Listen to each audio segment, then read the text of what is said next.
concern us here. To put that into perspective, what is China trying to achieve with active engagement in technical standardization? And we would say that it's mainly about establishing what has been referred to recently as flow control. And flow control should be defined as the ability to define, monitor, and enforce the rules that enable flows of goods, services, and even more becoming more and more important, also data. And how is that done, and how does it relate to the Belt and Road Initiative? Well, it's done mainly through infrastructure influence. And infrastructure influence, meaning here the financing, the designing and construction of infrastructure, and to a lesser extent also the operation and owning of infrastructure. And if you look at the role of technical standardization, then it's very clear that they play a role in particularly the first two phases: financing, designing, and constructing infrastructure.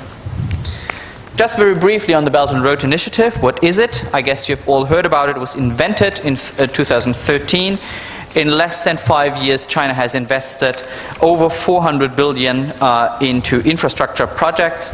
And what has been puzzling many is that, at least at first glance, many of those projects seem not profitable. And here is where technical standards come in, because I think this is something that has been largely overlooked in many of the assessments of those projects. Technical standardization is a crucial part of the Belt and Road Initiative. It does create long-term economic relations, if not dependencies. If you look at the Belt and Road projects, you find many memorandums of understanding that include clauses on technical standardization. Another part of that policy is the translation of an increasing amount of technical standards into English, also in some cases to other languages of Belt and Road countries. And there's always those rumors that the Belt and Road Initiative might lead also to a new institution focusing on technical standardization that would then potentially rival the existing institutional setting. Now, what are the rationales behind the Belt and Road Initiative? I think there's mainly three. First of all, and this is also to first be not naive about the Belt and Road Initiative, but also not to mystify it. So I think that not all the rationale and motives behind it are concerning. Some might imply stuff that we should be aware of. So first of all, the political rationale behind the Belt and Road Initiative.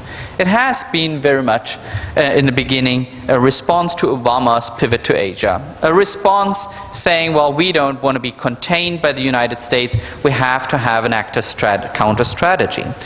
That now that Trump has sort of withdrawn on parts of the Obama policy on Asia, particularly the TPP, this is sort of to fill the vacuum that the United States have left.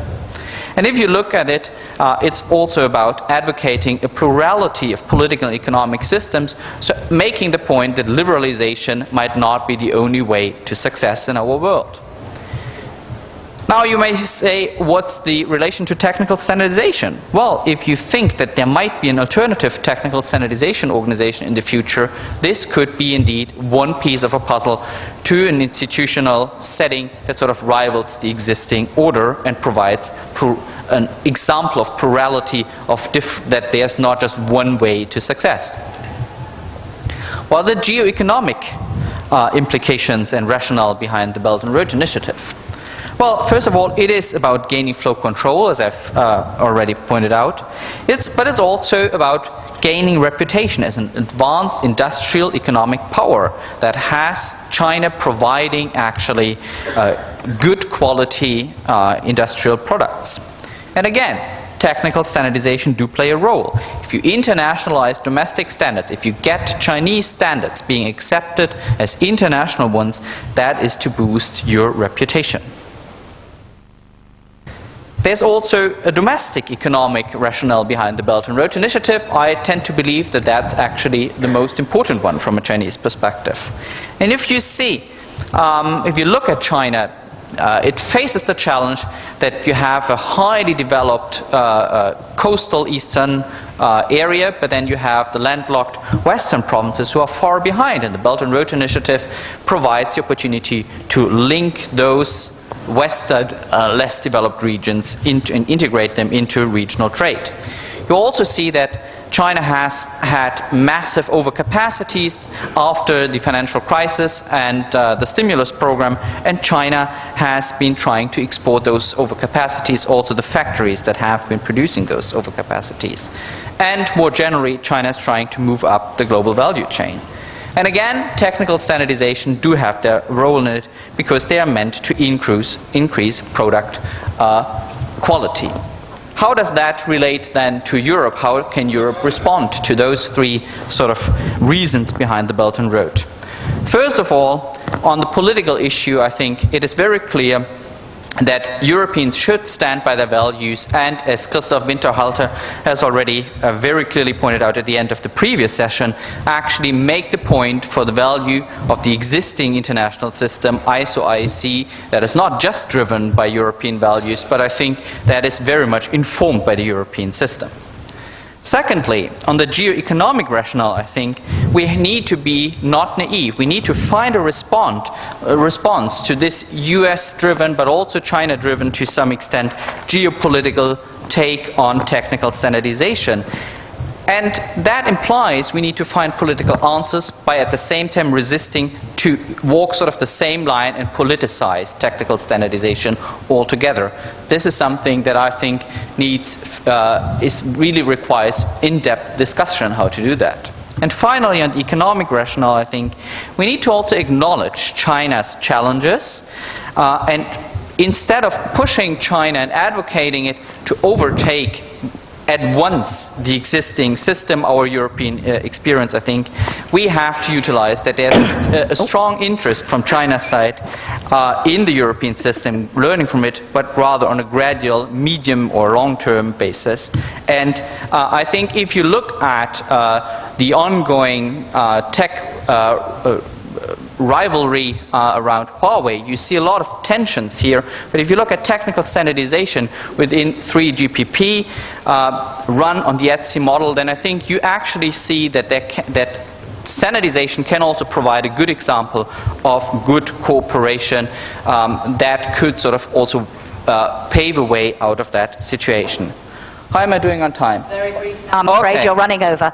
Okay, so then I summarize those points in maybe 2 or max 3 sentences. You see the points, but I think the essence of that is actually that I think we have to be aware of the geopolitical strategy from the US and China, but we need to highlight the strength of a common of the common approach that we had, this that very much highlights the mutual value of globalization, of interconnectedness, resist the pressure, not least from the US, be not naive, but also very much show the essence of the existing technical order and not go all the way down to politicize it. Thank you so much, and I'm happy to answer any further questions over the second panel or lunch, also in our project more generally. Thanks so much. Thank you very much indeed, Tim. Thank you. And as Tim said, he will be with us in this panel when I open up to the floor in this session. If you do have a question for Tim, please do put it then, and I will take the microphone to him to answer. So, we hear there about that geopolitical, geo-economic context. I want to hear from our panel, what do they see as the most important global trends impacting on the standardization community? What does all this mean? We heard a lot in our first panel about the importance of Europe maintaining that leadership role. How do they do it? How does our approach compare? How do we respond? Tim gave us his thoughts on what we need to do and what we don't need to do as much as what we need to do. So I will put all of those, I hope, to our panel. But let me introduce them and invite them to come up and join me. I'm delighted to welcome Neviana Nikolowski, who is the chair of the General Assembly of ETSI. Come and sit next to me, Neviana. A very warm welcome. Javier Garcia-Diaz, Vice President Technical at Senelec. Welcome to you, Javier. Paul Kuberg van den Broek, chair of the Free Movement of Goods in the Single Market Working Group at Business Europe, which represents national business federations questions. Very good to have you with us, Paul.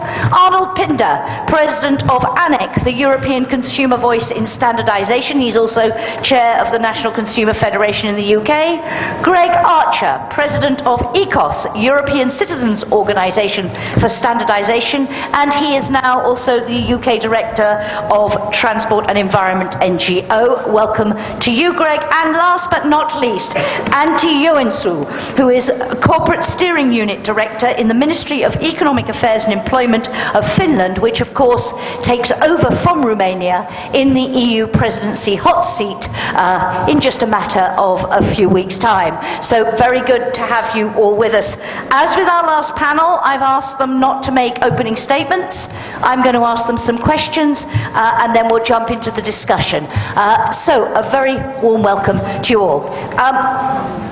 Let me start, Neviana, with you, if I might, and we'll go straight along the line. In terms of those global trends, we heard what is happening in China. Tim also made reference to the US. What do you think are the most important trends? So what is this global context within which now the European standardization community needs to operate? How do you see the challenges it poses?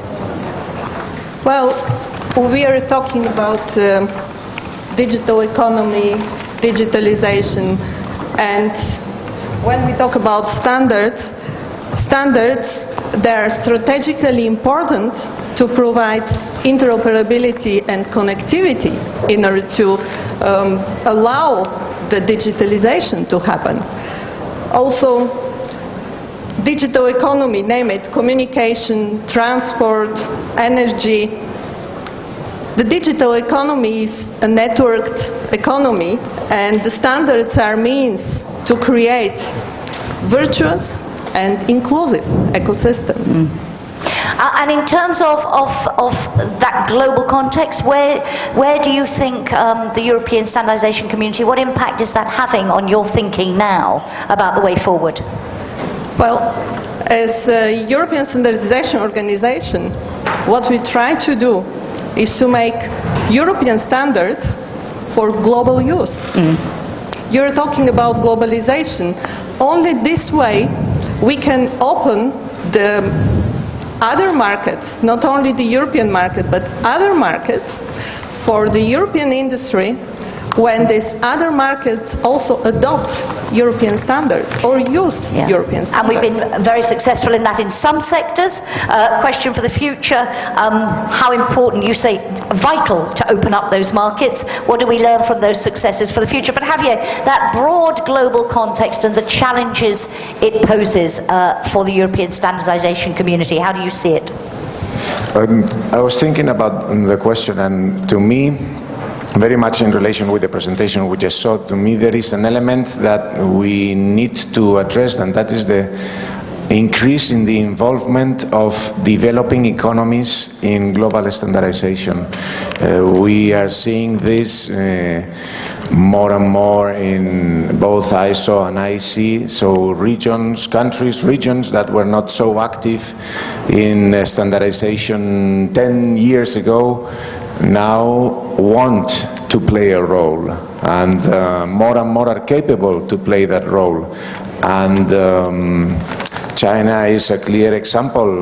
Well, I'm not sure still whether it is a developing economy or not. That discussion is always open. But I think this element of countries and regions from developing economies coming into the table of international standardization and wanting to play a role, and in some cases, especially from Asia, also with high technological capacities. And it was striking, I thought, one of the points that Tim made. Does this stop working?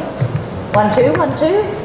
Hang on, there, it's back on. Tim made about China seeing this as a reputational issue, that it's about demonstrating that you're an advanced economic power is one of the reasons for giving it that priority. Maybe come back and see what implications that has. But Paul, in that broad context, an environment with more and more players coming into the field, that competition, if you like, to be the leader in this area, what for you would you highlight as the most important trends from a business perspective and the challenge that it poses for our standardization communities?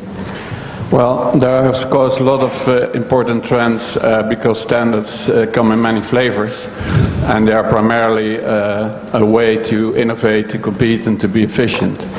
But if you allow me, I will focus on harmonized standards because that is where we see this huge problem that needs to be addressed.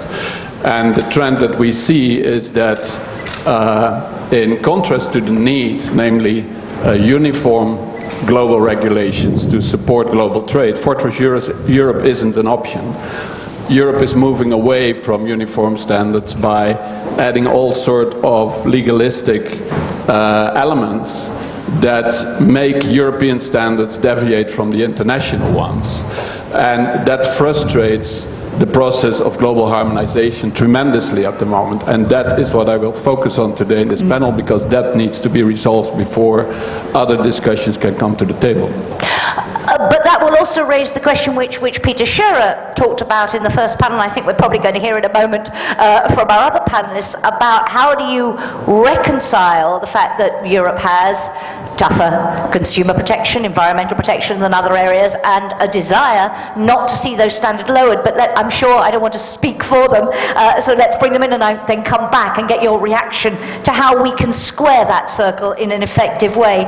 Arnold Pinder from ANEC, from a consumer perspective, key challenges in this global context.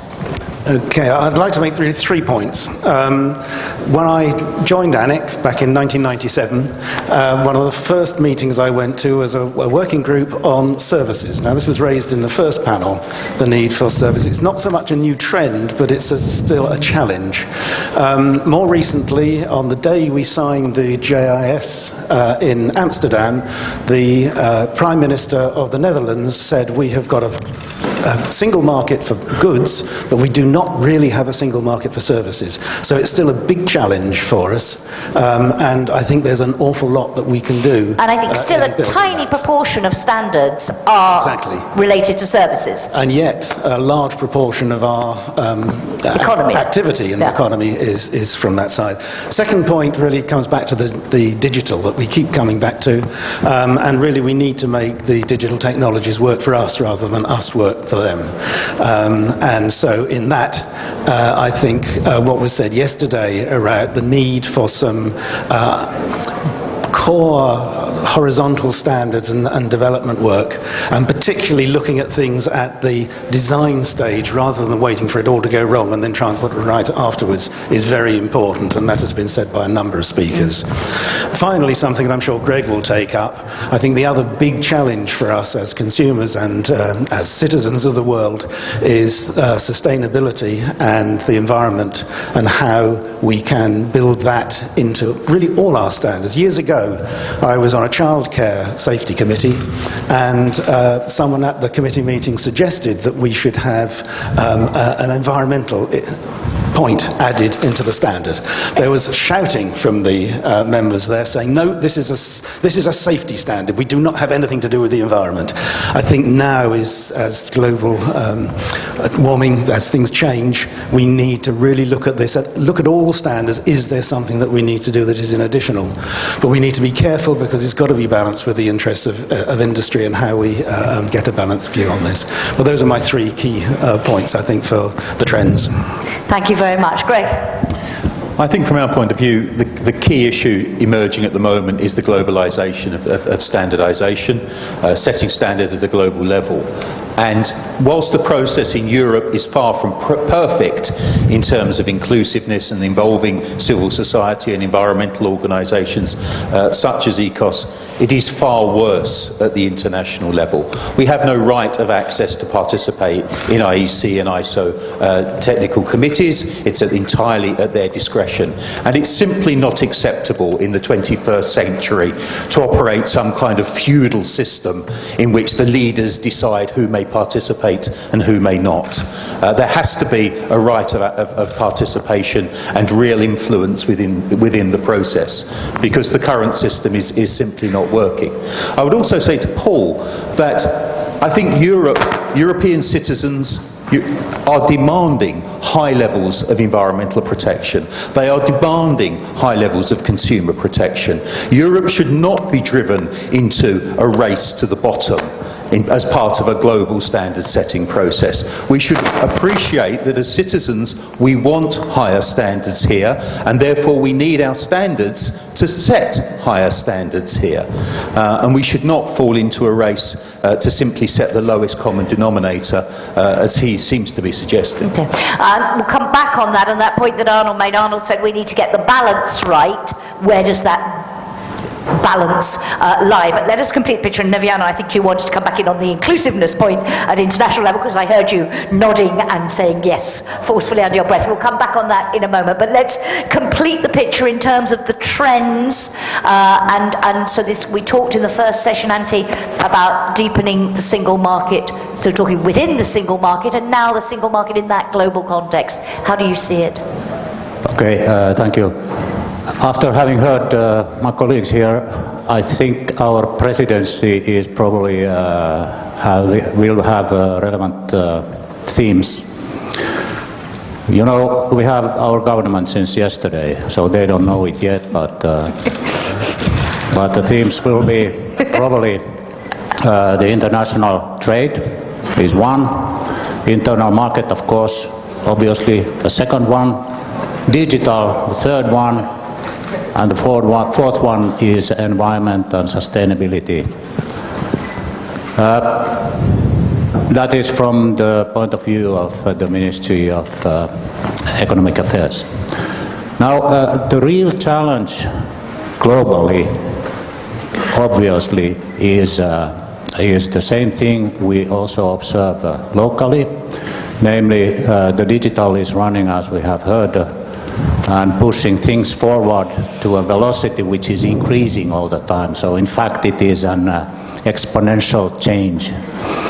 And the best illustration I have heard about the exponential change is by the University of Singularity.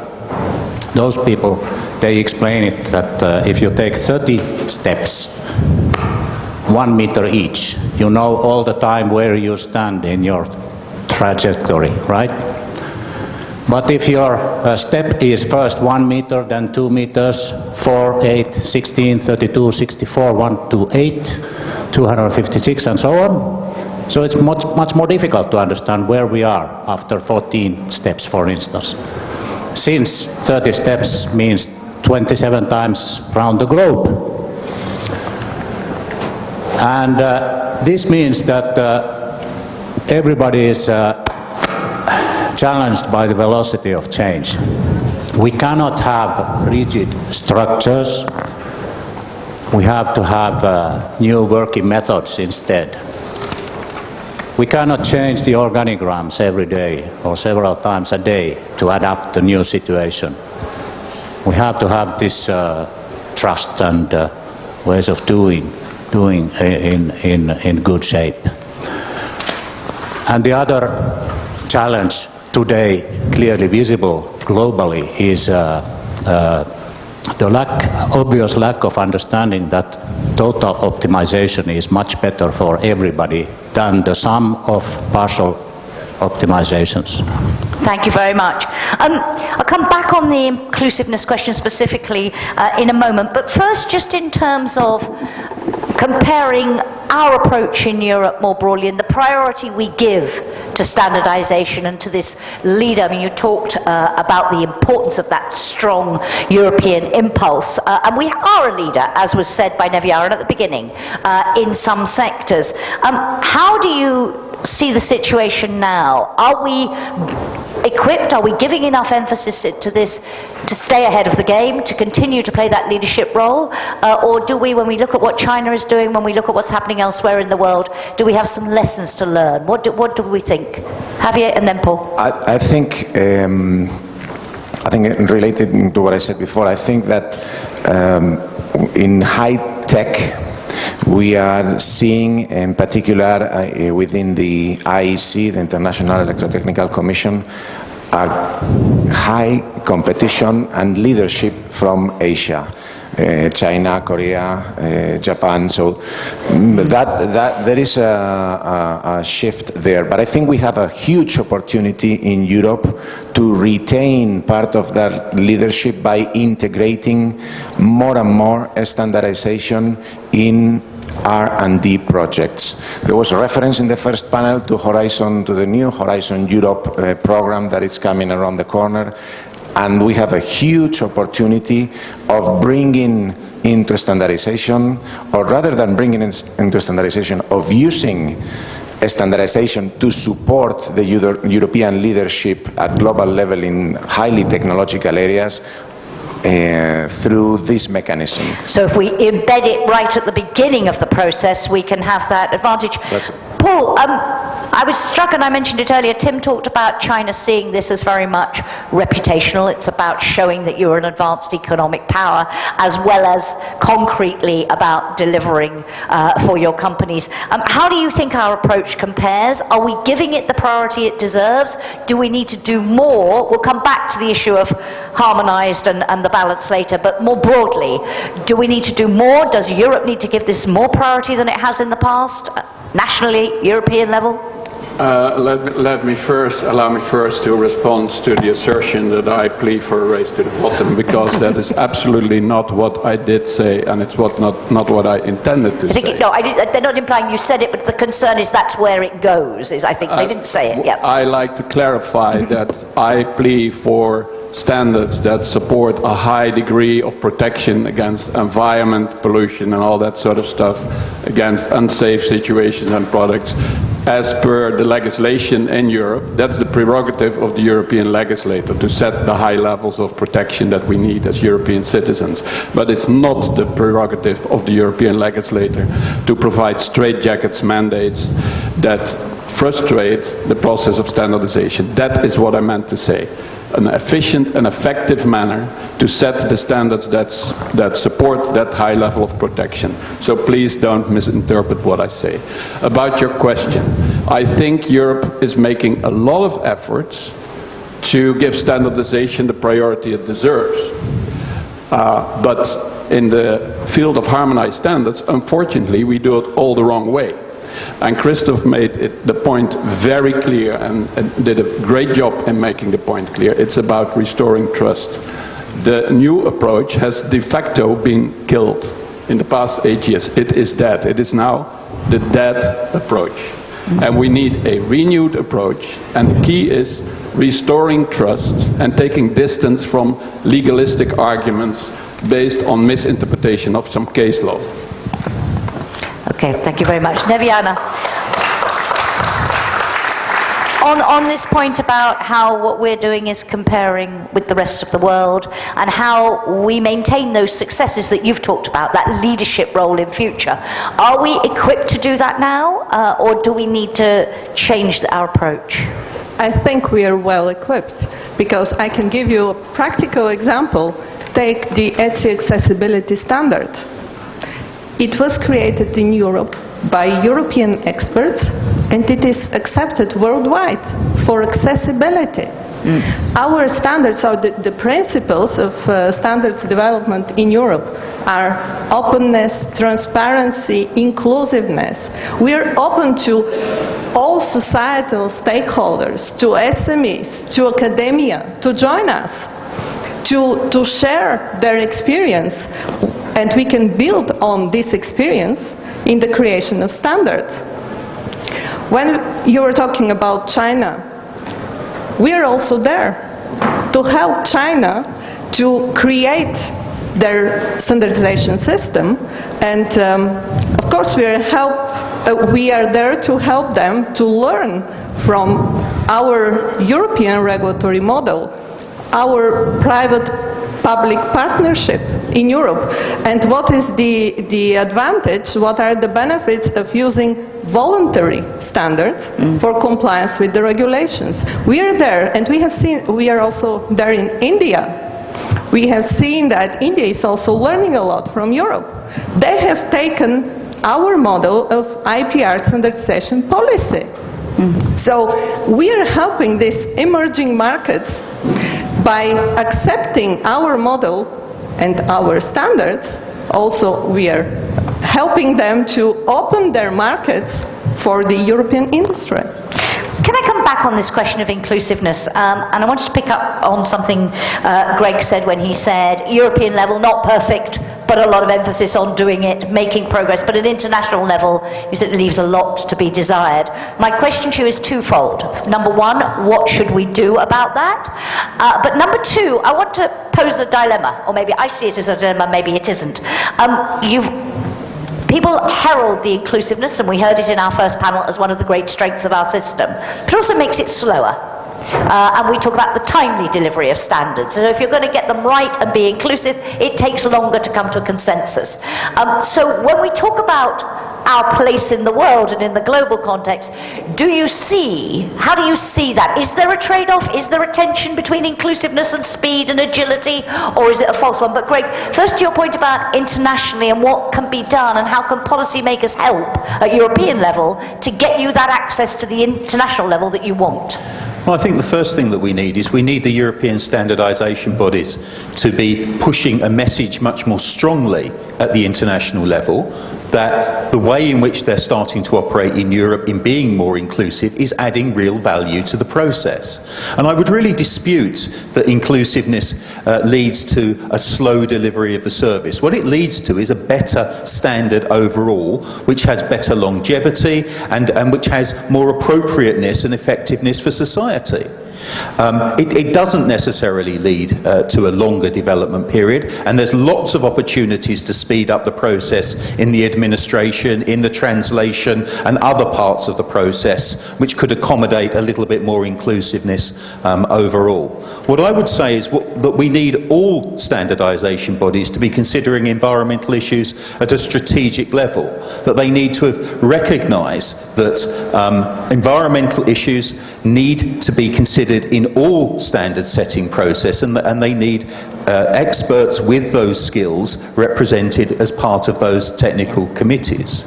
I would also say that we need the European Commission with harmonised standards to be effectively managing the process. Nobody, including the Commission, wants a straitjacket, to put a straitjacket on the standardisation bodies. But if a standard is a good standard, if it's been developed in a good way, if it's followed effective processes, what is there to fear from the Commission giving some oversight to what is actually being done? All it will do is add credibility to the final standard which is developed. I'll come back on that. I want to just deal with the inclusiveness issue first, and then we'll come back to that point, please. Thank you. Yes, I think that following the comment of Tim before, I think you noted one of your recommendations, which I fully agree, was precisely not to sacrifice our values in this moment, in this geopolitical moment. So not to sacrifice our values, and our values definitely run on inclusiveness amongst others. So for me that's very, very... And do you see a trade-off, attention with speed, timely delivery, or am I wrong? Absolutely not, because the key is that we're here generalizing. We're talking about standards in general, but there are different tools, different mechanisms for different needs, and not every need of the marketplace, of the society requires the same level of openness, of transparency, of detail, and the system allows for those mechanisms to be chosen, whichever is the most adequate in every case. And what's even more important, and I think here I cannot fully agree with the comment of my colleague from ECOS before as to the criticism to ISO and IC, because we must not lose the perspective, and it's nowadays the key word, it's collaboration. We are all collaborating to make the system, the whole international standardization system, better, all. But we cannot avoid or exclude the main participation of all stakeholders, all, including consumers,